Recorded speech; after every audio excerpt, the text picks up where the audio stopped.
सोचो तुम एक ऐसी दुनिया में हो जहां तुम्हें सब कुछ मिलता हो, अनलिमिटेड खाना, सेफ घर, सुकून का एटमॉस्फेयर, और तुम्हें कोई दुश्मन टच भी नहीं कर सकता हो। लेकिन अगर मैं तुम्हें कहूं कि एक ऐसी दुनिया में जिंदगी सिर्फ बची नहीं रहती बल्कि धीरे धीरे मर जाती है, ये सिर्फ एक कहानी नहीं, ये एक सच है। एक एक्सपेरिमेंट जो शुरू हुआ था छोटे चूहे से और जाकर इंसान तक आ पहुंचा। 1917 में अमेरिकन साइंटिस्ट जॉन कैल्होफ ने एक परफेक्ट वर्ल्ड बनाया जहां ना भूख थी, न जंग, न दुश्मन, हर चीज अवेलेबल थी, और उसने वहां 4 जोड़े चूहे के रख दिए। शुरुआत तो बड़ी कमाल की थी, कोई स्ट्रेस नहीं, कोई टेंशन नहीं, हर तरफ पीस ही पीस। लेकिन 315 दिन के बाद सब कुछ बदलने लगा। पैदाइश की रेट नीचे गिरने लगी, चूहों का सोशल सिस्टम टूट गया, कुछ चूहे एग्रेसिव और वायलेंट हो गए, कुछ सोसाइटी से अलग होकर रहने लगे, बच्चों को इग्नोर कर दिया गया,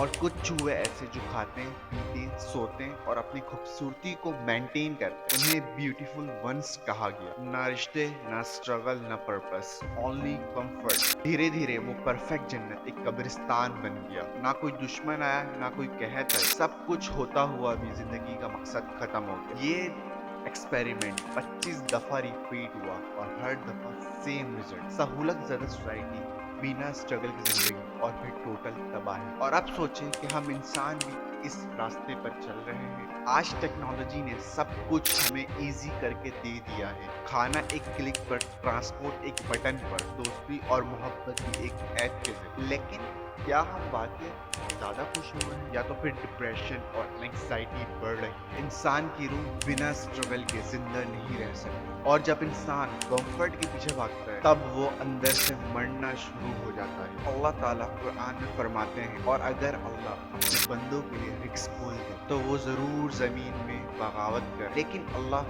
उतना ही देता है जितना वो चाहता है और जितना उनके लिए बेहतरीन होता है। मुश्किलात, कमियां और स्ट्रगल सिर्फ अजाब नहीं होती, वो इंसान को बैलेंस्ड, मजबूत और जिंदा रखते हैं। जिंदगी सिर्फ कंफर्ट का नाम है, जिंदगी जिम्मेदारी का नाम, कुर्बानी का नाम है, स्ट्रगल का नाम है। जब किसी सोसाइटी से स्ट्रगल और पर्पस को निकाल दिया जाए तब वो सोसाइटी जितनी भी रीच और मॉडर्न ही क्यों ना हो, अंदर से डेथ हो जाती है। और असल सच ये है, सानिया अगर हद से ज्यादा बढ़ जाए तो वो सानिया तबाही के दरवाजे बन जाती है।